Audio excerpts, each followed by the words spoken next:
So if in case you identify a contractor that's exposing and trying to get recognized for a certain industry or a certain purpose. So let's say there's a contractor that's differentiating themselves through energy saving and eco-friendly construction. Well, if there's anything that you can apport to that, then definitely that would be a good fit for you.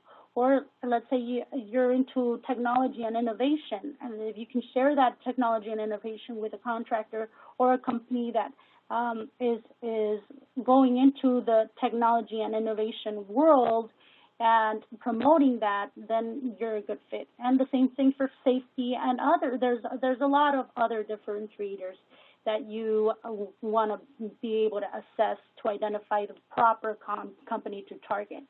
And then the prime contractor, let's say you're a contractor that eventually wants to do business with federal contracting. Well, if you want to go into the federal market, a lot of companies understand that that's a process, right? That takes time. But in the process, it's very important to have past performance with federal entities, with doing federal projects. So a really good way to step up and say I have experience in the federal market is through prime contractors. So maybe pursuing prime contractors that are doing federal projects will allow you to get yourself in, and maybe you sort of want to focus on that. The whole purpose of this is basically to elaborate a set of questions so you can interview these prospects. So once you do your research and you identify certain companies that you can apport value to them, and I recommend a minimum of 14 companies, identify a minimum of 14 companies, then it'll be time to sort of set yourself to interview them, because they interview you, but you're also going to interview them and see if you both are a good fit. So sample questions. These are just samples. You can elaborate according to what your need and what your purpose is and your skills and your trade. You want to develop these series of questions for the interview process, right? And one of them is, do you require to be union, or do your projects require to be project labor agreements? Those are very important to talk about, because you can talk about projects and everything, and then before you know it, you're just spinning your wheels because you realize that this is a company that is expecting union contractors, and you just wasted your time in trying to bid on a project. Or sometimes you bid on a project and you didn't read the entire contract or the entire bid proposal, and you realize that this is a project labor agreement, and if you get awarded, then you're liable now, and now you have to abide by those regulations when you don't know what the heck PLA is, right? So you got to be really careful in regards of asking those proper questions to these contractors or these companies. What are the trades you usually sub out? That's another question that you want to ask them. That way you identify if you are going to be able to do business with them. Because if they self-perform, if they internally do their drywall and framing, then they're probably not going to use you. They're not going to look for you to do any type of bids. Another one is, what is the process we need to go through to obtain a bid opportunity and eventually do business with that organization? If it's a big organization, let's say Turtle Construction, or you're dealing with you want to be a prime and you're dealing with a large quasi-government company like transportation company, Metro, or you're dealing with Edison, then you really, really want to know what the process is, because usually it'll require you to get registered and get pre-qualified to see if you have the ability to do business with them within that size project. Especially we're going into the $1 million type projects. You really want to make sure that you understand what their process is and what you have to do in order for you to get considered for any type of project. And then, of course, net pay. You want to assess your capital, your access to capital. If you can sustain your employees for 2 or 3 months, then you can do 60-90 net pay. But if you can't, you might want to start doing business with companies that are going to give you a 30 net pay or 30 days that are going to pay within 30 days. Really evaluate that. So if you answer all these questions and you make up more questions for the interview process, you're going to find that a lot of companies really don't align with your capabilities and your current capacities or your vision of where you want to be.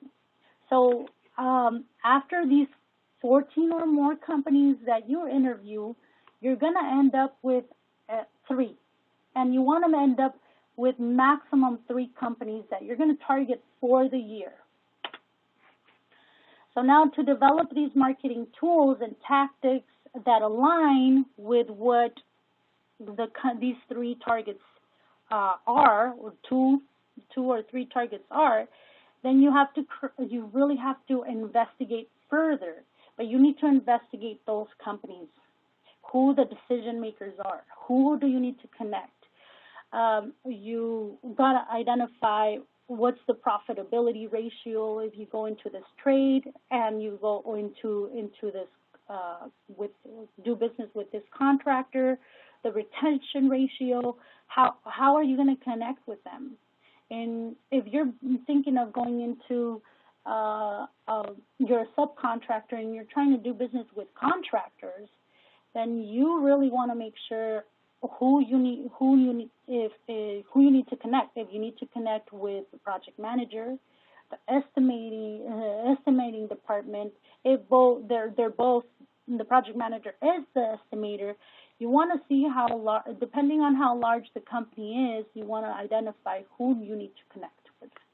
Sometimes it's very large, so you need to really connect with what the small business liaison is, or the small business representative is. In regards of once you identify who the decision maker is, if it's a project manager, if it's a small business liaison, you really want to understand how much you can connect with them, how much you can get and absorb information from them. So you want to identify, and that's why I mentioned sort of create an avatar. What are the typical project managers' personalities? Sometimes they're very introverts, so how can you connect if they're not going to be out and about doing, mixers and networking? So now you have to go through another strategy of maybe going into those job walks and connecting that way. You also want to talk about, the average size that you're looking at and that they provide in regards to projects. Then after you identify and understand your target, that's when you want to create these capability statements. And what a capability statement is basically one or 2 page marketing tool where you're going to have all the details of your company that a decision maker needs to look at. So you're going to include your company overview, you're going to include your NAICS codes and description, your core competencies, and differentiators, any certifications, any awards, if you're part of any associations, you want to talk about that. You want to be able to talk about company contacts and essentials. If you have your DUNS number, if you have your DIR number, if you're doing federal, you have your CAGE number. All of that information needs to be in there. And of course, past performance is a big one. So make sure that you have your past performance in line and aligned with the target that you're looking for. Because sometimes if you have a past performance and you've done, let's say, attendance improvements, but you decided that you want to connect with a utility company, maybe they're not going to have that many utility tenants improvement type projects. Maybe they're going to have a lot more outside projects, fencing projects, sort of outside improvements that you might want to consider including and catering to in your capability statement. So you're going to have multiple capability statements according to the trade you're looking to do business with. And then, of course, digitize your communication process. You definitely need to have a website. Especially with COVID, you definitely need to have all your marketing tools, including your capability statement, for you to share digitally through a PDF, or you want to share it by a link where they can have access. You want to include that you have a certain amount of knowledge by developing blogs, including videos. If you're going into the residential construction, videos are very good. Review sites are very important to have as well. And, of course, social media is very important to have a presence there, especially on the residential side. So now let's talk about understanding how essential it is to plan.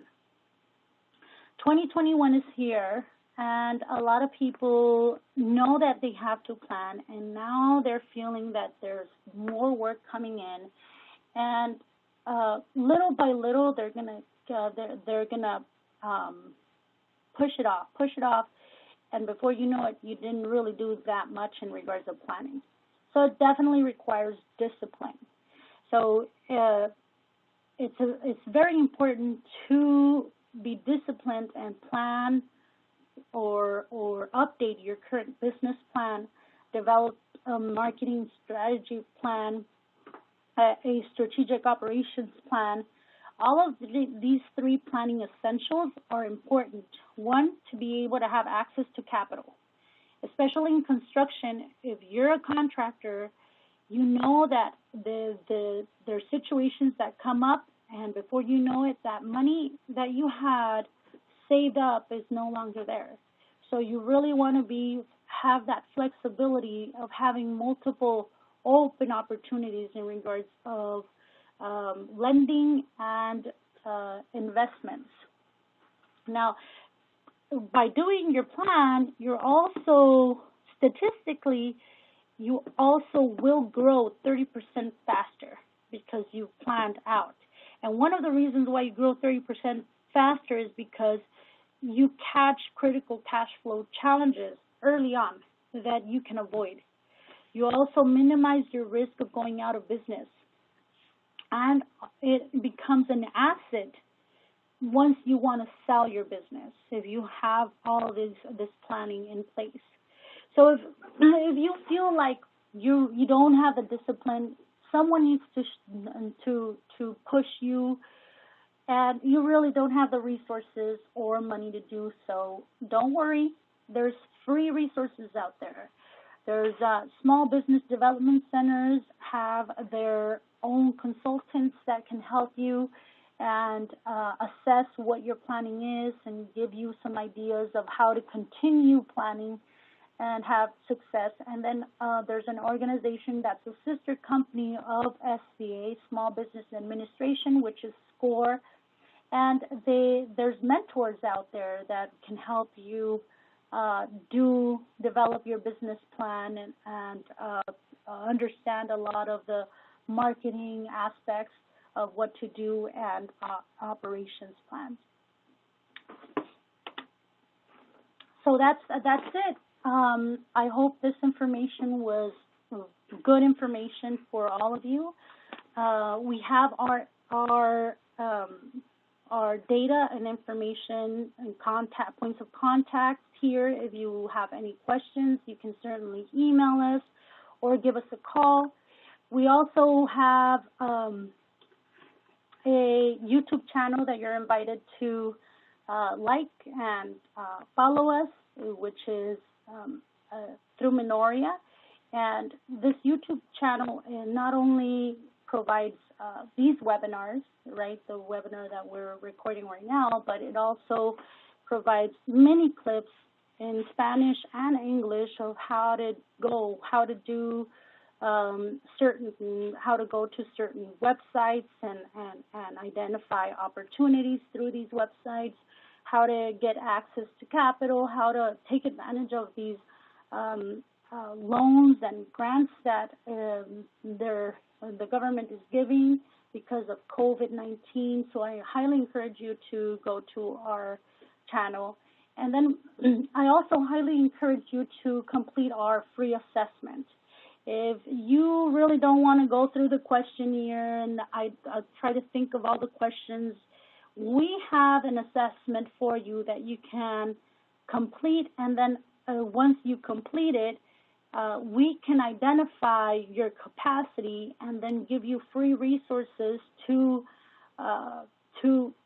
go where you want to go, right? So if you have a certain vision or you want to be able to target, going into from residential to commercial or getting a certain amount of revenue, then we'll be able to provide those resources, those connections that you really want to have once you get contracts and you get awarded certain projects. So please go ahead and let us know so we can send we can provide your assessment. If you go to our website, you'll be able to complete a form, and we'll make sure to send out the assessment. We can do it together, or you can do it individually and then schedule a meeting to provide those free resources. And I think that's it, folks. If there's any questions, let me try and hop into the other screen.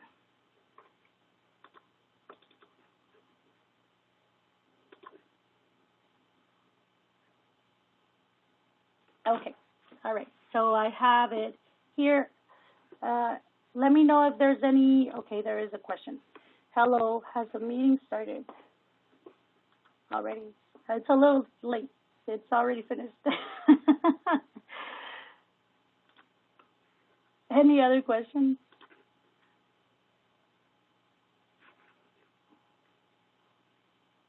Okay, let me see. I think that's it. Thank you very much. That was very helpful.